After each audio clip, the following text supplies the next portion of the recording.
There's a moment that happens quietly inside the body after 60, and almost nobody ever feels it happen. A pill you've taken for years, the same dose, the same little routine every morning, the same medication your body has tolerated without a single complaint, can suddenly start behaving like a completely different drug inside you. Not because the pill changed, because you did. And here's what makes this so easy to miss. There's no warning light, no pain, no dramatic symptom that tells you something has shifted. Just a slow, silent change happening underneath everything that feels normal. In some cases, that quiet shift is the difference between protection and risk, between a stable heart and one that's been working harder than it needed to for years, between a normal Tuesday and a heart attack or stroke that seems to come out of nowhere. Today, we're going to walk through 5 specific medications that, after the age of 60, have been linked to a real increase in cardiovascular risk, especially when they're taken the exact same way they were taken 10 or 15 years earlier. This is not a video meant to scare you. It's not about throwing out your medicine cabinet tonight.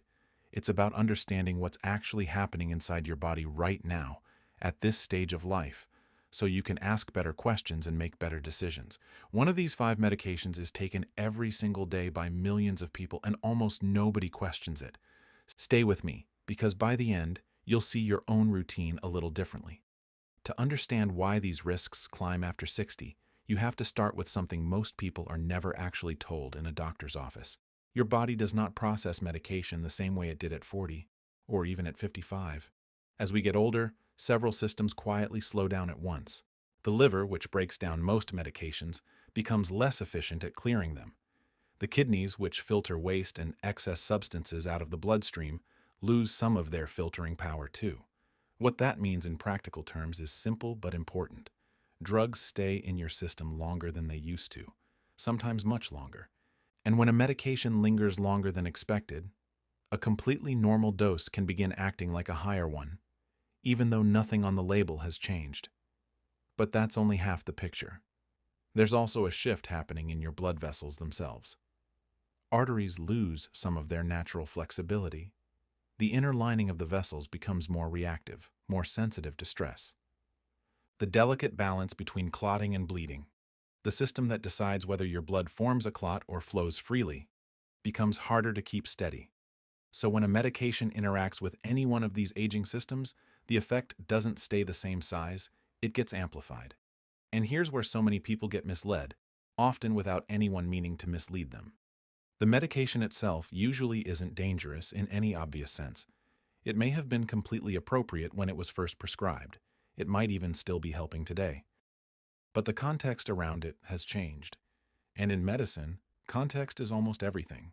The same drug that helps one person can quietly work against another. The same dose that was perfectly reasonable at 50 can be excessive at 70.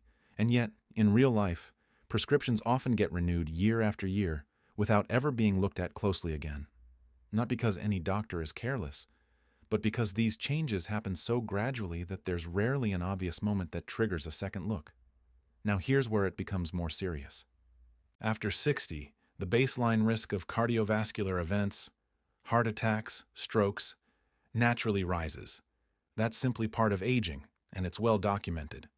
But when certain medications sit on top of that rising baseline without any adjustment, they can push the risk higher still, sometimes only slightly, sometimes significantly, and almost always without a clear symptom warning you it's happening. So this video isn't really about 5 pills, it's about how your body interacts with those pills right now, at exactly this stage of your life, and what you can actually do about it. Before we go any further, there's something you need to hold on to for the rest of this video. Nothing we're about to cover means you should stop taking any medication on your own. That is not the goal here, and please don't take it that way. The goal is awareness, because once you understand how something actually works inside your body, you start asking sharper questions. You stop coasting on autopilot with a medication that may genuinely need a second look.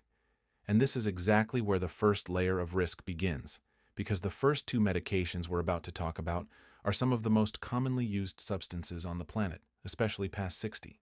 They're taken daily by enormous numbers of people. They're widely considered harmless. And yet, under the wrong conditions, they can quietly increase strain on the heart. nudge blood pressure in the wrong direction, or interfere with blood flow through vessels that are already more fragile than they used to be. Once you understand how that happens, you'll start to see that this was never really about the pill itself. It's about timing. It's about dosage. It's about how much your own body has changed underneath the surface. And that's exactly where we're headed next. Let's start with something almost everyone has reached for at some point. A medication so common it barely registers as medication in most people's minds. This first group is called non-steroidal anti-inflammatory drugs, or NSAIDs for short.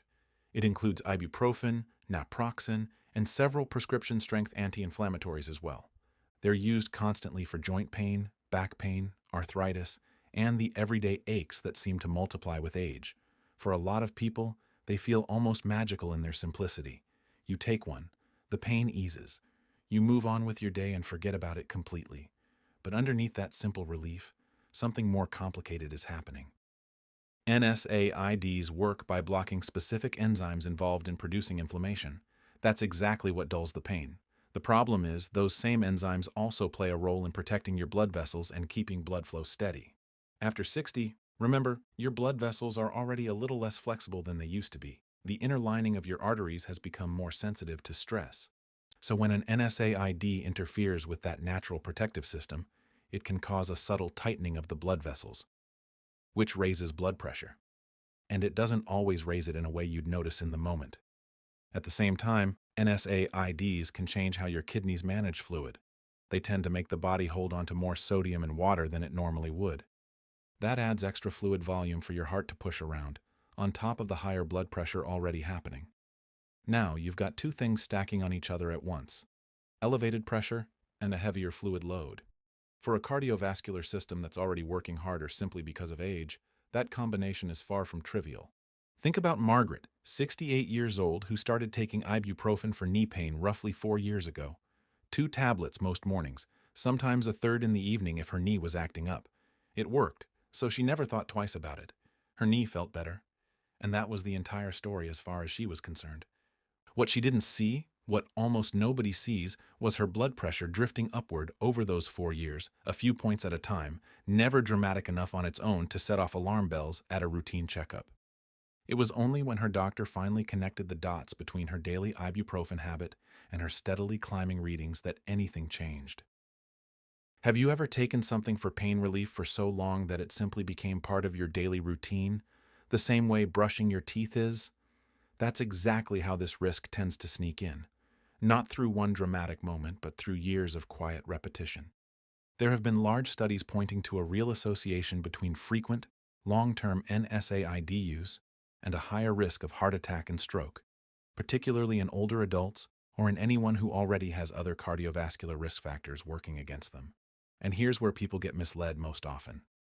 The relief from the pill is immediate. The cardiovascular impact is not. You don't feel your blood pressure ticking upward in real time. You don't feel the extra strain building on your arteries day by day. It simply accumulates quietly in the background, the same way a small leak slowly fills a basement. To be clear, none of this means NSAIDs are bad medications. It means they deserve to be used with real awareness instead of habit. Short-term use, occasional use, carefully monitored use, these can still be entirely reasonable. It's the daily, long-term, never reevaluated use after 60 where the risk genuinely starts climbing. There are also alternatives worth knowing about, simply so you have options to bring up with your own doctor. Topical anti-inflammatory gels, for instance, deliver relief directly to a sore joint with far less of the medication actually entering the bloodstream. Acetaminophen, used appropriately, sometimes covers the same everyday aches without the same blood pressure effect. None of these are automatically the right answer for everyone, but knowing they exist means you walk into your next appointment with a real question instead of just a habit you've never examined. That brings us to the second medication, and this one is even more subtle, which is exactly why it's so often overlooked. This class of drugs is called proton pump inhibitors, usually shortened to PPIs. Omeprazole and esomeprazole are probably the most familiar names, along with several similar acid-reducing medications.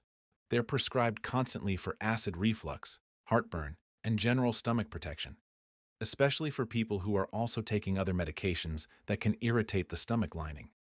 On the surface, they seem almost entirely harmless. They reduce acid. They relieve discomfort. They protect the lining of the stomach. What could possibly be the catch? Here's where it gets less obvious. Stomach acid isn't just sitting there causing occasional discomfort. It plays an active role in helping your body absorb key nutrients, particularly magnesium, calcium, and vitamin B12. Long-term use of PPIs can quietly reduce how well your body absorbs those nutrients over time. Now, that might not sound like it has anything to do with a heart attack or a stroke at first glance, but it does. Magnesium is critical for keeping your heart's electrical rhythm stable. When magnesium levels drop too low, the risk of irregular heart rhythms rises along with it. Calcium balance affects how well your blood vessels function, and vitamin B12 plays a real role in maintaining healthy vessels and nerve tissue. When all three of these get disrupted at once over a long enough stretch of time, your cardiovascular system simply becomes more vulnerable than it should be. There's another layer worth knowing about too. Some research has suggested that long-term PPI use may affect the function of the endothelium, the thin inner lining of your blood vessels. That lining is essential for regulating blood flow, clotting, and how well vessels relax and constrict. When it isn't working the way it should, the risk of vascular problems goes up. Again, none of this happens overnight. It builds slowly, quietly, almost never producing a symptom you'd notice and connect to the right cause. Here's where people get caught off guard most often. Many people start a PPI for something temporary, a rough patch of acid reflux, a stomach irritated by another medication, and then they simply keep taking it for years without anyone ever reassessing whether it's still needed. It feels safe because it was prescribed by a doctor, because nothing seems to be going wrong, because it's just become part of the morning routine alongside everything else. Robert was 71 when his doctor finally asked him a question nobody had asked in 9 years. Do you still need this? Robert had started the PPI for a short bout of reflux back when he was 62. 9 years later, he was still taking it daily, and in that time, blood work had quietly shown his magnesium drifting toward the low end.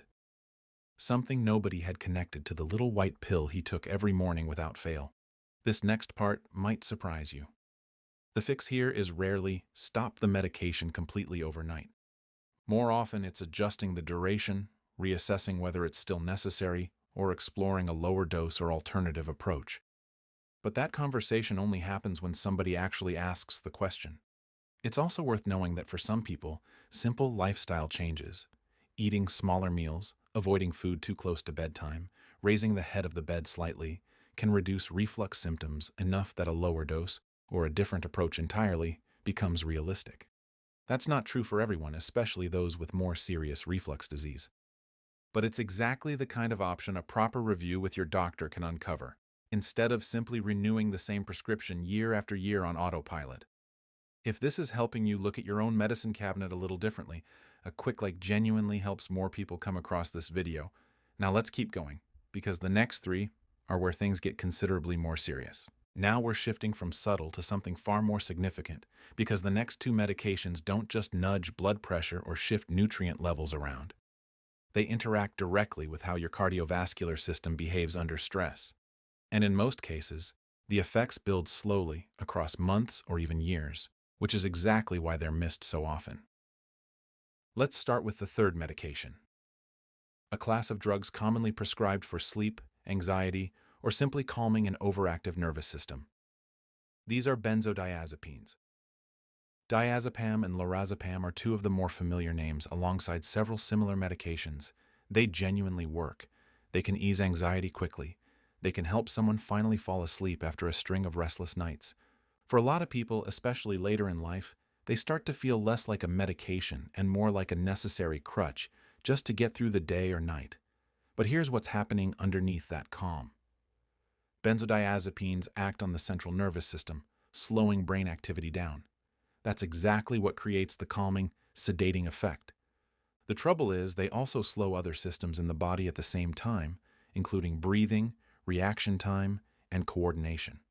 You might be wondering how any of that connects to heart attack or stroke risk. This is where the mechanism becomes important. As the body ages, it becomes noticeably more sensitive to these medications. They linger in the system longer, they accumulate more easily with repeated use, and the sedative effect becomes stronger even at the exact same dose that once felt mild.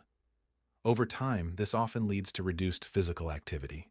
Less walking, more sitting, more time spent resting than moving. And movement matters more here than most people realize, because circulation depends on it. When movement decreases, blood flow becomes less efficient throughout the body. The risk of clot formation rises. Oxygen delivery to tissue becomes less reliable. There's another layer underneath that one.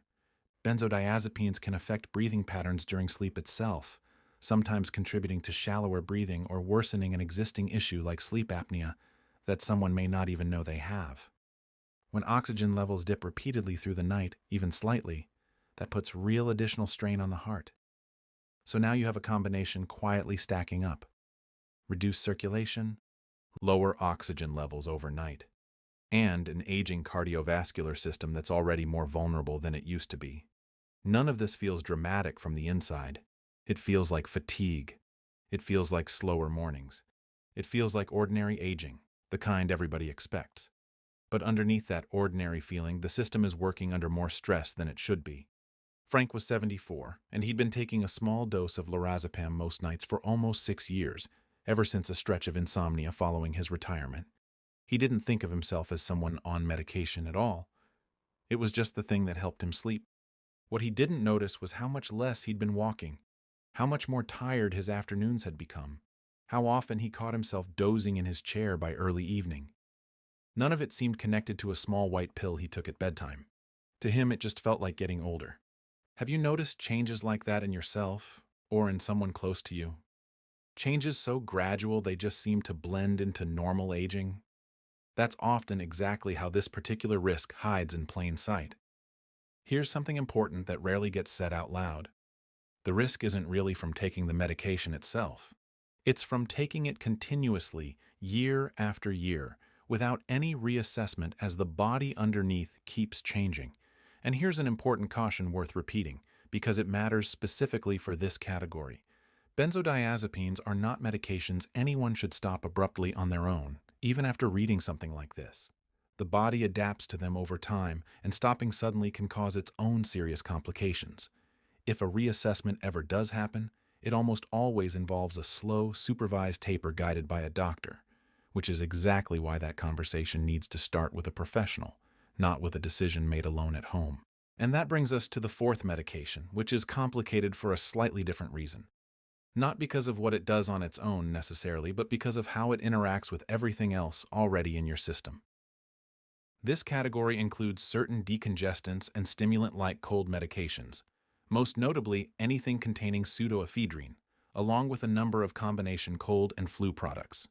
These are used constantly for sinus congestion, colds, and seasonal allergy discomfort. Most of them sit right on pharmacy shelves, available without a prescription, which makes them feel completely harmless by default. Their mechanism, though, is genuinely different from how it might seem. Decongestants work by constricting blood vessels. That narrowing is exactly what reduces swelling in your nasal passages and clears that stuffy feeling. But that constricting effect doesn't stay neatly contained to your nose. It reaches blood vessels throughout your entire body, including the ones connected directly to your heart. When blood vessels constrict more broadly, blood pressure rises, heart rate can climb, and your heart has to work harder to push blood through a system that's effectively gotten tighter. In a younger body with more flexible arteries, this is usually tolerated without much issue. But after 60, when arteries have already lost some elasticity, that added constriction can become genuinely significant, especially for someone who already has high blood pressure or who's already taking other medications that affect cardiovascular function. This is exactly where combinations turn dangerous, because in real life, very few people are taking only one medication. They're taking a blood pressure pill, something for joint pain, maybe something to help them sleep. And then, during cold or allergy season, a decongestant gets added right on top of all of it. Individually, each one might seem perfectly manageable on its own. Together, they start interacting in ways nobody planned for. One raises blood pressure, another shifts fluid balance, another slows the whole system down, and the body is left trying to compensate for all of it at once. Linda was 66, already managing blood pressure with a daily medication that had kept her numbers steady for years. One winter, a stubborn cold sent her reaching for a combination decongestant from her local pharmacy, the same brand she'd used for decades without a second thought. She took it for 9 days straight while fighting off her cold. It wasn't until a follow-up appointment that her doctor noticed her blood pressure had spiked noticeably during exactly that window. A pattern that, on its own, looked like nothing more than a coincidence, until the timeline was laid out side by side. This is exactly where people get caught off guard, because the moment something actually happens often feels sudden and random. In reality, the buildup had been quietly accumulating long before that moment ever arrived. It only looked sudden from the outside, and this is precisely why awareness matters more than almost anything else here, because once you understand how these medications interact with each other, you start noticing patterns you'd never have caught before. You start recognizing when something in your own routine may no longer be working entirely in your favor. A small but genuinely useful habit here is simply reading the label before grabbing a cold remedy off the shelf, rather than reaching for the same familiar box out of pure habit. Many pharmacies now stock decongestant-free versions of common cold and allergy products specifically for people managing blood pressure or heart conditions. A pharmacist can usually point you toward one in under a minute, and it's a question worth asking every single time, not just the first time. Which brings us to the fifth and final medication. And this one tends to surprise people more than any of the others. Not because it's obscure or rarely used, but because it's the exact opposite. It's everywhere. It's trusted almost without question. And it's taken daily by enormous numbers of people who assume it's doing nothing but good. The fifth medication is low-dose aspirin. For decades, aspirin was widely recommended as a simple, almost effortless way to protect the heart. A small daily dose, often nicknamed baby aspirin, was believed to help prevent heart attacks and strokes by reducing the formation of blood clots. And for certain people, that's still genuinely true today. For anyone who has already had a heart attack or a stroke, or who has specific high-risk conditions identified by their doctor, daily aspirin can still play a real protective role. But here's where the broader picture has shifted in recent years. More recent research has shown that for a large number of adults over 60 who have never had a previous cardiovascular event, routine daily aspirin may not provide the benefit people once assumed it did. And in some cases, it may actually increase overall risk instead. Let's walk through why. Aspirin works by reducing the ability of platelets to stick together, which is exactly what helps prevent clots from forming inside arteries. But clotting isn't purely a harmful process. It's also a protective one. Your body relies on clotting to stop bleeding whenever a blood vessel gets damaged. After 60, blood vessels become more fragile overall. The lining of the digestive tract becomes more sensitive than it used to be. The natural balance between clotting and bleeding becomes considerably more delicate. So when aspirin reduces clotting ability in that more delicate context, it can raise the risk of internal bleeding, particularly in the stomach or the brain. You might be wondering how that connects to stroke risk specifically, since aspirin is famous for preventing strokes. This is where the nuance really matters. There are two fundamentally different types of stroke. One is caused by a clot blocking blood flow. The other is caused by bleeding inside the brain itself. Aspirin can genuinely reduce the risk of the first type, but it can simultaneously increase the risk of the second type. After 60, especially without a clear prior cardiovascular history, that balance can tip in an unfavorable direction. For some people, the bleeding risk starts to outweigh whatever protective benefit aspirin was providing in the first place. This is exactly what more recent clinical guidelines have begun reflecting. James was 63 when he started taking a daily low-dose aspirin, not because a doctor specifically recommended it for him, but because his father had taken it for years and it simply seemed like a sensible habit for a man his age. Nobody had ever assessed whether James's particular risk profile actually called for it. He simply continued year after year because it felt like a safe, almost invisible form of insurance. What do you think you'd do in James's position? Keep going with something that's always felt safe, or actually ask whether it was ever truly meant for you specifically? That single question is often the entire difference. Here's where this becomes even more important. A great many people started taking aspirin years ago based on older guidelines and simply never revisited the decision. It felt like a safe preventive habit, so why would anyone question it? But medicine evolves. What was considered standard practice a decade ago isn't automatically the best approach today. None of this means aspirin is a bad medication. It means it's a specific one. It has to be matched to the right situation, the right risk profile, the right individual. Taking it just in case without ever confirming whether it genuinely benefits you can quietly add risk without providing any meaningful protection in return. This is exactly the kind of decision that benefits from an actual conversation rather than an assumption carried forward from years earlier. Your doctor can weigh your personal risk factors, your blood pressure history, your family history, whether you've ever had any bleeding issues, against the potential benefit in a way that a decision made decades ago simply never could have accounted for. What was reasonable advice for your father's generation isn't automatically reasonable advice for you, even if the bottle looks exactly the same. Here's the shift that actually matters most in all of this. We've now covered 5 very different medications, each with its own distinct mechanism, each affecting the body in its own particular way. But every single one of them shares something in common. Their risk increases specifically when they're taken the same way, year after year, while the body underneath keeps quietly changing. And this is exactly where control comes back into your hands. Because the most important step here was never stop everything. It's understanding what genuinely needs to be reevaluated. So here are a few practical things that actually make a real difference. First, review your medications on a regular basis. Not only when something has already gone wrong, but proactively, before anything does. Ask your doctor or pharmacist directly. Do I still need this at the same dose? Has my risk profile changed since I started taking it? Is there a safer alternative that fits where I am now? Second, pay close attention to combinations.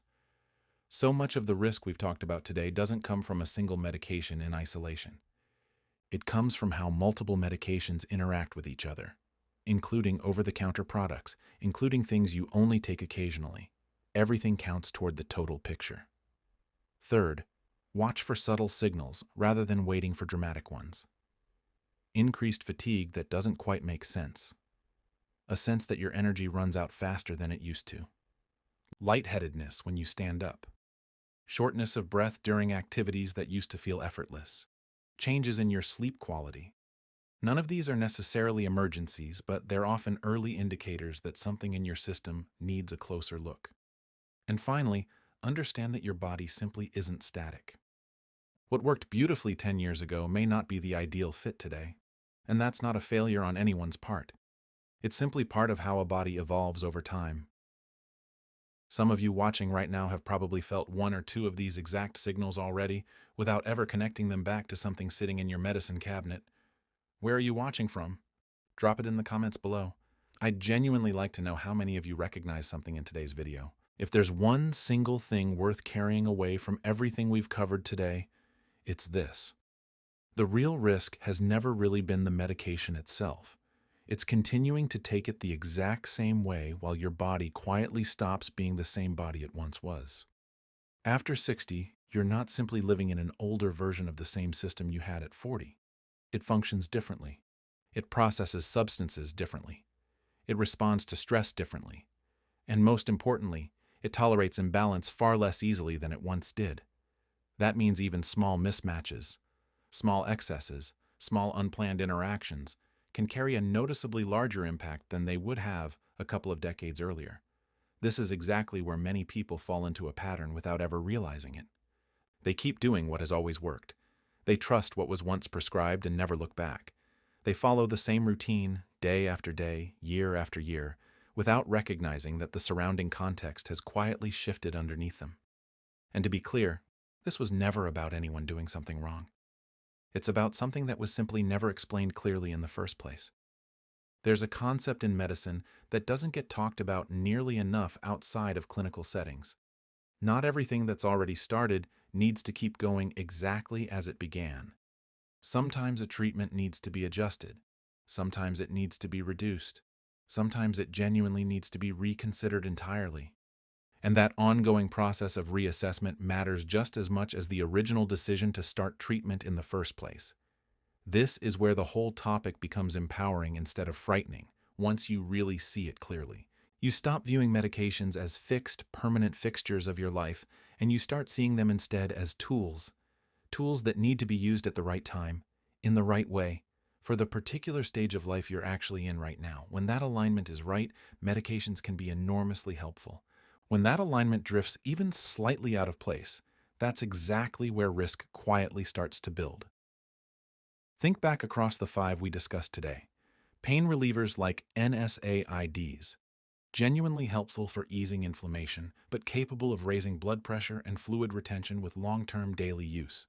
Acid-reducing medications like PPIs, useful for protecting the stomach, but capable of disrupting nutrient balance and vascular health over years of continuous use. Benzodiazepines, effective for calming the nervous system, but capable of reducing movement, altering breathing patterns, and quietly affecting circulation. Decongestants, effective at clearing sinus congestion, but capable of tightening blood vessels and adding real cardiovascular strain, especially in combination with other medications. And aspirin, protective against clot formation in the right specific context, but capable of raising bleeding risk when it's used without a clear, confirmed indication. Each one of these has genuine value. Each one also has a threshold, a point past which the balance can quietly tip, and that threshold isn't fixed in place. It moves with age. It moves with changes happening inside your own body. It moves depending on what other medications you're taking, your lifestyle, and any underlying conditions you might have. This is exactly why awareness matters more than almost anything else discussed today. Awareness leads to sharper questions. Sharper questions lead to better decisions. Here's something simple but genuinely powerful. At your very next medical appointment, instead of focusing only on new symptoms or new prescriptions, try asking this instead. Is everything I'm currently taking still appropriate for me at this exact stage of my life? That single question shifts the entire conversation. It moves the focus from simply adding more to actually evaluating what's already there, from reacting to optimizing. And very often, it opens the door to adjustments that genuinely reduce risk without removing support you actually still need. Because again, the real goal here was never to remove everything. It's to make sure that everything you're currently taking is still genuinely working in your favor. Your body gives you signals all the time. Not always loud ones, but consistent ones if you know to look for them. Subtle increases in fatigue, a sense that your energy seems to run out faster than it used to. Lightheadedness when you stand up too quickly. Shortness of breath during activities that once felt completely effortless. Shifts in how well or how poorly you're sleeping. None of these signals are dramatic on their own, but they're meaningful. They're very often the earliest indicators that something inside your system genuinely needs attention before it becomes something larger. And when you pair that kind of awareness with a habit of regular review, you build a level of control over your own health that most people never get the chance to develop. This is really where everything comes together. The difference between reacting to a heart attack or a stroke after it happens and quietly preventing one before it ever does very often comes down to small adjustments made early. Not one dramatic intervention, not one sweeping change, but a steady series of small, informed decisions that keep your system balanced over time. And this is exactly where you have far more influence than you might assume. You may not control every single risk factor in your life, but you absolutely control your own awareness. You control whether you ask the right question at your next appointment. And you control whether your current routine genuinely still matches the body you actually have today. That's the real difference.